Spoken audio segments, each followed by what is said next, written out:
Okay. Hi, Zandria and Stanley. It's Jim with a Closer Look Home Inspections here.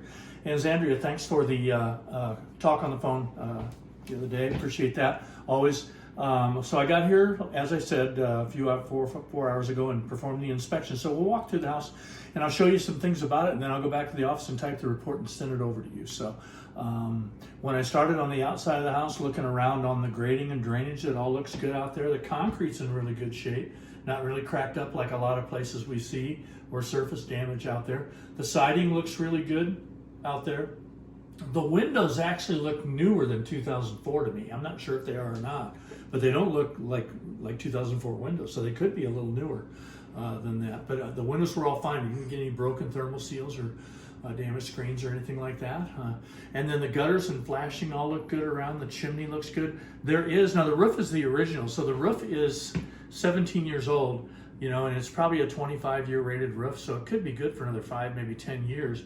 But I got a missing shingle up here. When I say in the report right, left, front, rear, I'm facing the front of the house, so the left side, it's at the left rear up there, and I got a picture of it so I can show over it. the bedrooms. Yeah.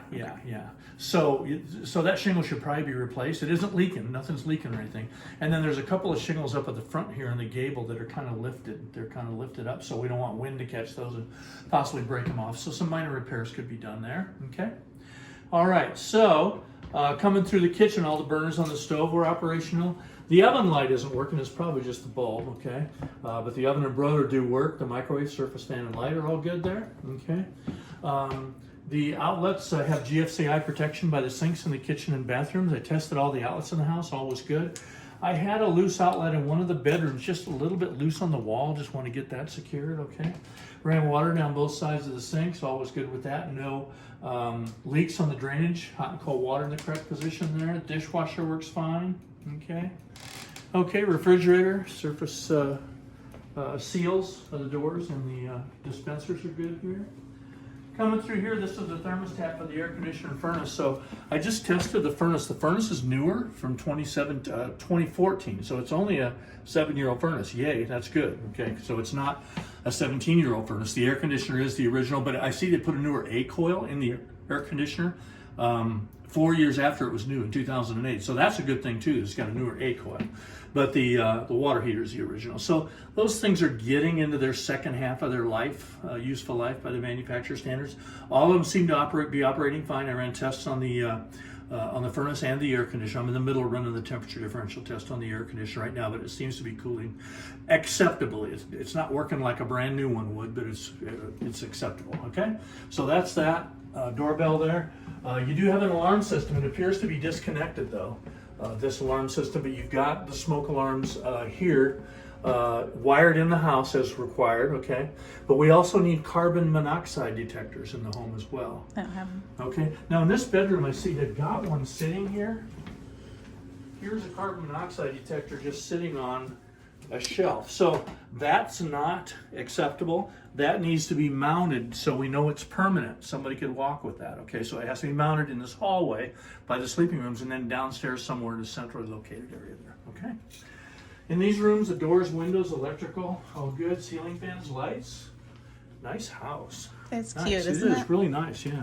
Very efficient living space. Some of the doors are a little sticky when you open and close them, need a little adjustment, okay? Here's the attic access right here. I'll let Renee go in there and show you. It's in that closet on the ceiling. So I got up in the attic and checked the insulation. All was good with that. The insulation is about 18 to 20 inches of blown insulation. Should be a 38 to 40 R value. All the structure and the support up there looks good. I don't see any signs of mildew, moisture. Oh, and I think Zandria. Yeah, you were concerned about mold in the house. So I don't see any signs of anywhere anything's been leaking. I don't see any surface mold. I don't smell any musty odors. I just don't think you have that issue, but call me if you want to talk more about it.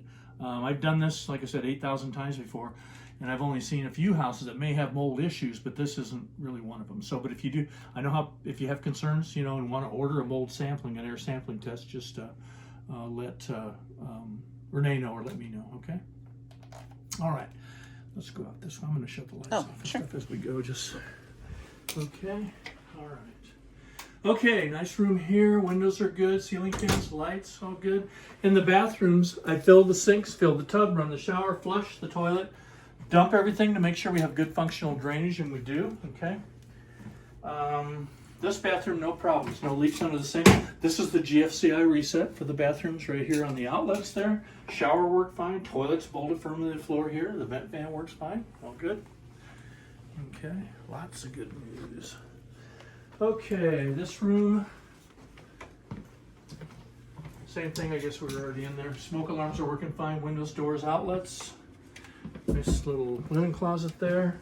This bathroom, we do have a loose toilet. I marked it as a courtesy with a green sticker. So toilets that are loose, we're concerned about possible waste leakage. So you can see that moves like that. Geez, okay? yeah. So we want to get that secured. It isn't leaking now. We want to get it secured. So everything I found is really simple and inexpensive to fix. Yay, but that should be taken care of. Good things to know for just for peace of mind, and doing repairs so we don't have further problems later. So the sink was good here, the outlet, the tub, shower, all good, the vent, okay. All right, this room, no problems in here. Same things, windows, doors, ceiling fans, lights, outlets, no problems.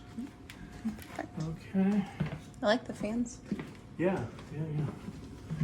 Nice closet there again. Okay, going downstairs, did I turn off the wrong light switch there? Yeah. Good sturdy handrails on the stairs for safety. Nice guards and balusters here so the kids aren't falling down here. Okay.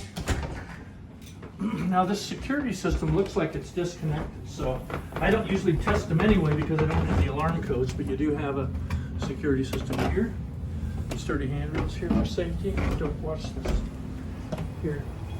Now they have the gas shut off to the fireplace, so I'm not supposed to turn it on in case it's off for a reason. I don't know. Maybe we can ask the sellers to turn it on and light the fireplace and take a video of it on their phone to confirm that it works that way. But I'll have it in the report. Now the gas line under there is a flexible gas line. I'll show you what they look like. What's your step there? The flexible gas line like this one right here, okay? So this line is coming in under that fireplace through a metal wall. So they drill a hole through the metal wall, but they're supposed to protect the gas line from the sharp edges where they cut the hole in that metal wall, like put insulation around the gas line so the sharp edges of the wall don't damage it, if you know what I mean. That's a simple thing, just to put some insulation under there. I'll have a picture of it in the report so you can see it, okay? And talking about these gas lines, these are called corrugated stainless steel gas lines. So this was put in 2004. In 2008, it came in the codes that we ground these down in case lightning struck the house directly. It could possibly puncture these and cause a fire. So the fix is to ground them down. They use a heavy 6-gauge wire, just like this right down here where my light is, that wire and that clamp, and they clamp it onto the manifold up here, the iron manifold, and they run it down to the plumbing and ground it down. That grounds those down. It's a real easy thing to do. Even if you hire an electrician to do it, I think they only charge $100 to do it, but you can do it yourself for like 20 bucks. You can Google or YouTube anything anymore and figure out how to do it. But you got to use the correct materials. It has to be a 6-gauge wire like that and clamps like that, okay? Now they also, this really surprised me, they didn't put a ground jumper across the meter. So you see that clamp right there? That's supposed to have a line on it, and it's supposed to cross the meter to the downstream side because the meter isn't conductive as the copper. So there's supposed to be a ground line from here to there. Okay, so that should be done too for safety.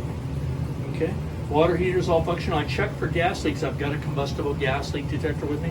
I checked all the joints of all the gas lines, no gas leaks anywhere. That's good. Okay, the furnace is newer, 2014, yay. So that's, what would it be? About 10 years newer than it would have been if, the house, yeah, it's 10 years newer than it would have been, the original one, yeah. Washer, dryer, I don't know if they stay, but they're functional there. Okay. Hot cold water stand pipe for the drain, the vent going out there, all good. Lots of good news, okay. Oh, there's some damage on the ceiling here. Hold that's on kind one of- second.